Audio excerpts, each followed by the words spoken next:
गुरुग्राम का छोरा छा गया। एल्विश ने जीती बिग बॉस की ट्रॉफी। जब सलमान ने कहा 2 विनिंग स्पीच तो कही बड़ी बात। हॉस्पिटल से उठकर सीधा बिग बॉस पहुंचे अभिषेक मल्हान। 10 मिनट तक बढ़ी रही दोनों की धड़कनें, फिर हुआ ऐलान। हार के बाद भी मनीषा रानी ने जीता दिल, पिता के साथ किया डांस। सलमान की बात पर एल्विश ने दिया करारा जवाब। गुरुग्राम का 26 साल का छोरा ऐसा छाया कि बिग बॉस में इतिहास रच डाला। वाइल्ड कार्ड एंट्री पाने वाले एल्विश यादव ने सीधा विनर बनकर दिखाया। जो अभिषेक मल्हान 56 दिन पहले बिग बॉस के घर में घुसते ये कह रहे थे कि विनर तो मैं ही बनूंगा, उन्हें एल्विश की फैन फॉलोइंग के आगे हार माननी पड़ी। एल्विश ने जीत के साथ ही ट्रॉफी अभिषेक मल्हान को थमा दी। मंच पर मनीषा रानी को बुलाकर भी फोटो खिंचवाई और सलमान खान ने उन्हें कहा कि विनिंग स्पीच तो बड़ी शानदार रही, जिसे सुनकर आप भी बिग बॉस के आखिरी 5 मिनट में मची हलचल को समझ पाएंगे। एल्विश ने ट्रॉफी हाथ में लेते हुए कहा, शुक्रिया सलमान सर, आपने कहा था कि कोई भी जीते विनिंग स्पीच तैयार कर लेना, मैंने किया भी था, लेकिन आपने जो कहा था कि जीते ही वो स्पीच भूल जाओगे, वही मेरे साथ हुआ। मैं अब क्या कहूं, बस इतना ही कहूंगा, जिन्होंने मेरा सपोर्ट किया उनका शुक्रिया। एल्विश यादव का ये बोलना था कि बिग बॉस का घर तालियों से गूंज उठा और इसी के साथ अभिषेक मल्हान के चेहरे पर मायूसी छा गई। बिग बॉस के फिनाले से पहले अभिषेक हॉस्पिटल में थे। वो शो शुरू होने से कुछ ही घंटे पहले बिग बॉस के घर में पहुंचे और उनके हाथों पर पट्टी भी बंधी हुई थी और आखिरी वक्त तक दिल की धड़कनें तेज थीं। पर जनता का फैसला तो हर किसी को स्वीकारना होता है, तो अभिषेक ने भी स्वीकारा और 25 लाख रुपए के साथ साथ विनिंग ट्रॉफी को बस दूर से ही देख पाए। लेकिन असल कहानी इस ट्रॉफी के जीतने से 5 मिनट पहले शुरू हुई।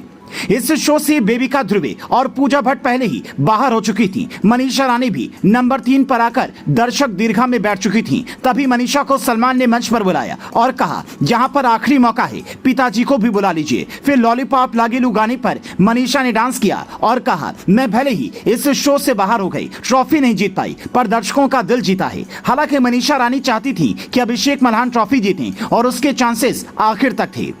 मनीषा का डांस खत्म होते ही एल्विश और अभिषेक दोनों को सलमान ने कहा, आप एक एक यादें यहाँ से अपने घर ले जा सकते हो। तो अभिषेक ने एक अलग तरह की चीज उठाई, जबकि एल्विश ने घोड़ा उठाया, जिससे देखकर सलमान ने कहा, ये तो मेरे पास भी है। उसके ठीक बाद बिग बॉस के घर की लाइट बनकर ये दोनों मंच पर दाखिल हुए। उसके बाद सलमान खान ने दोनों का हाथ पकड़ा और करीब 15 से 10 मिनट तक दोनों का हाथ पकड़े रहे। पहले अभिषेक का हाथ ऊपर उठाया, फिर विनर घोषित किया, फिर एल्विश का हाथ ऊपर कर विनर घोषित किया। इस दौरान दोनों के चेहरे का रंग देखने लायक था। कभी अभिषेक की हवाइयां उड़ती तो कभी एल्विश यादव की। पहले तो ये मजाक थे, लेकिन आखिर में दोनों का हाथ ऊपर कर जब कहा कि मेरे लिए तो दोनों विनर हैं, तो दोनों के चेहरे पर अलग ही भाव दिखा। लेकिन बिग बॉस के इतिहास में एक ही विनर होता है और जनता ने एल्विश को चुना था, तो फिर सलमान खान अपनी मर्जी से कैसे कुछ कर सकते थे। आखिर में उन्होंने विनर का ऐलान किया और उससे ठीक पहले जब एल्विश से सलमान ने पूछा कि इधर घर में क्या क्या सीखा, तो एल्विश ने कहा, आपने जो मुझे कई मौके पर कुछ कुछ कहा, एक बार डांटा भी, उससे मुझे बहुत कुछ सीखने को मिला।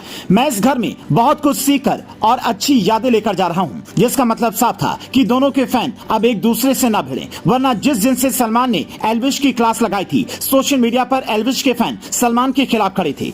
यहां तक कि यह भी खबर आई थी कि एल्विश की वजह से सलमान बिग बॉस शो बीच में ही छोड़ सकते हैं। पर फाइनली बिग बॉस OTT 2 का सीजन आखिर तक सलमान ने होस्ट किया और कई सितारों ने अपना परफॉर्मेंस दिया और एल्विश यादव को विनिंग ट्रॉफी मिली, जैसा उनके फैंस चाहते थे।